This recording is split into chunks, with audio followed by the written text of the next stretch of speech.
We come alive in the nighttime. Something about how we dance in the moonlight. That look in your eyes, it tells me that you want me and all my loving. We come alive in the nighttime. You and I, we come alive. We come alive. We come alive. Hey everyone, and welcome back to my channel. So today is lesson day for Dixie, but I'm up here all day. So first port of call is to get tricka tacked up and tricka ridden. So we're going to go down to the school, and my dad's very kindly already this morning groomed her for me. So all I really need to do is tack her up and take her down to the school for a ride.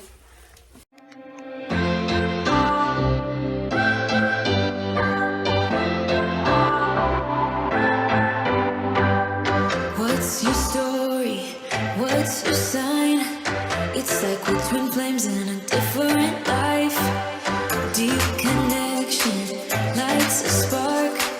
It's like you know me in the depths of my heart. We're dreamers, don't care what other people say. We live it like this could be a final day. We're dreamers, don't care what the others say. We're doing this in our way. We come alive in the nighttime. So I took Tricka in the school, and we had a lovely walk and trot and a few halt transitions. Then we played with the poles. It was pointless putting the whole 20 minutes into the vlog, because then the vlog would just be way too long. Now, I should have sorted out the striding a lot better for Tricks. Obviously, so used to doing striding for Dixie, I just forgot that I need to lengthen it just a little bit for Tricka. Towards the end, I did some lateral work with her, and I was so impressed of how quick she was off my leg. And of course, she got such amazing praise after for doing that lovely transition and crossover. When Tricka was cooled down and untacked, I did some work, and I caught up on some of my Avon stuff, and having my laptop and my little internet dongle with me is really helpful when I'm up there all day. And then Dad came back with our lunch, and by the time we had lunch, it was really time to bath Dixie to get her ready for this evening's lesson. Now, we don't have access to a shower, but we do have a hose pipe and some water, so I gave her a bath. I washed her tail because that's where she's been really itchy lately. She's always an itchy horse, but she's just sensitive, and we do love her, and she loves eating the hedge. Now, shampooing wise, I use my massage glove with my tea tree shampoo, which is from NAF, and my Lavetti Copper Tone shampoo as well on her body and her mane, but the tea tree one I mainly use on her tail. It helps with her itchiness, and she does really like it sometimes, but she's got such a long tail. I need to trim that soon. I completely forgot to do it today because we were sort of in a rush towards the end of the day. That was my fault. I had left everything a little bit too late. So I give her a good massage as I'm rubbing in her shampoos into her body. Obviously, her little white socks came out absolutely beautiful in the end, but I'm so proud of how well she did. She can get fidgety. Like most horses, I guess, if they're stood for way too long, she was very good. Eating the hedge for a little bit, and then she started to cool back to Tricka, which is when she became a little bit more fidgety and a little bit more, I don't want to stand here any longer, get off and finish up with you, mother. So that was really nice towards the end. Obviously, almost had to have finished, and then our water had literally popped off, and Dad fixed it for me very quickly. But that was my fault. Dixie had stood on the hose pipe, and I had accidentally twisted it, which didn't help with the pressure. But that was my fault, and I did tidy up after myself.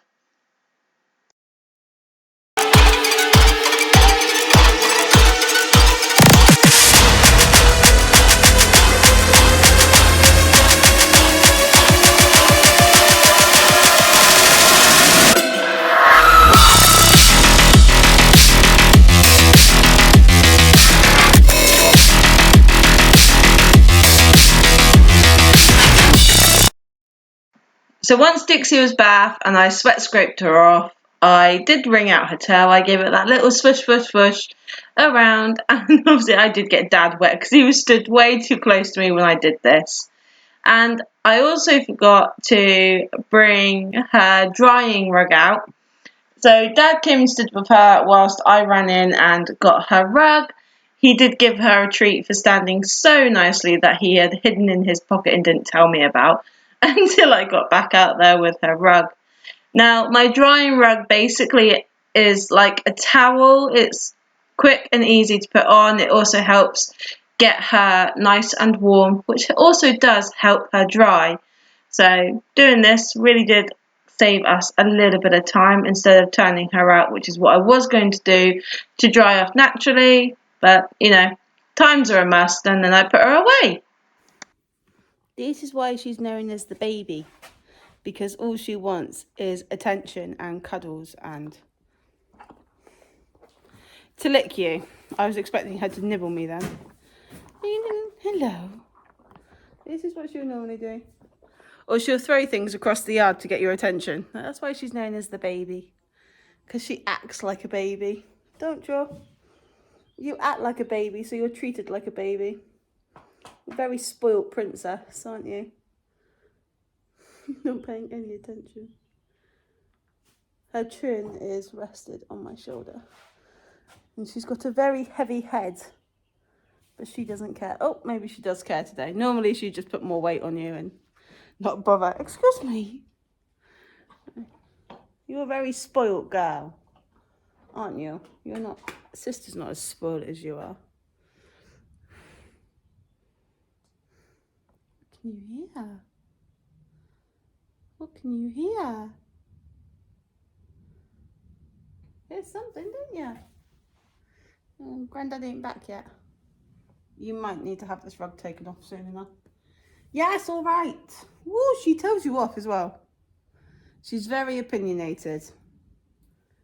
Aren't you, Miss Grouch? Try not to jump in the middle. So I thought I would do a little bit of a voiceover to explain the lesson and then just leave you guys to watch it as you please.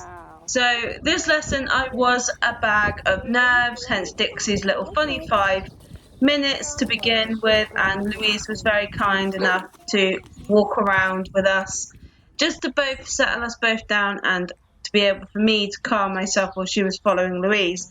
Now this lesson we mainly worked on our control and our bond and trusting one another whilst on her back. Now this lesson I really learnt more about myself and my posture, then obviously getting Dixie to do what we wanted.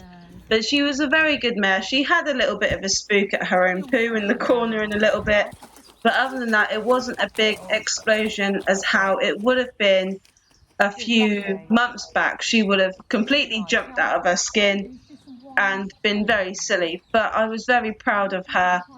So we were working on halting and having a little bit of break and circles, and it was quite nice just to be able to feel Dixie underneath me. She is a lot stronger, but she also has a weakness there that we are progressing with. Now Louise obviously left me homework to do, which is my mountain block work, long reining and in hand work, and also getting her to stretch and flex and things like that, which is what we're going to work on towards our next lesson. And then hopefully next lesson we will be up and trotting away.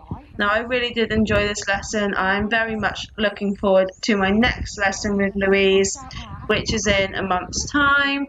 I do have lessons in between, but they're on tricks. And I was really proud of my pony, very happy with our progress, and she is just very, very beautiful even for her baby brain. But if you listen on to Louise, so you can just hear her. Anyway, thank you guys, and please go like and subscribe. Both up and down. Really good.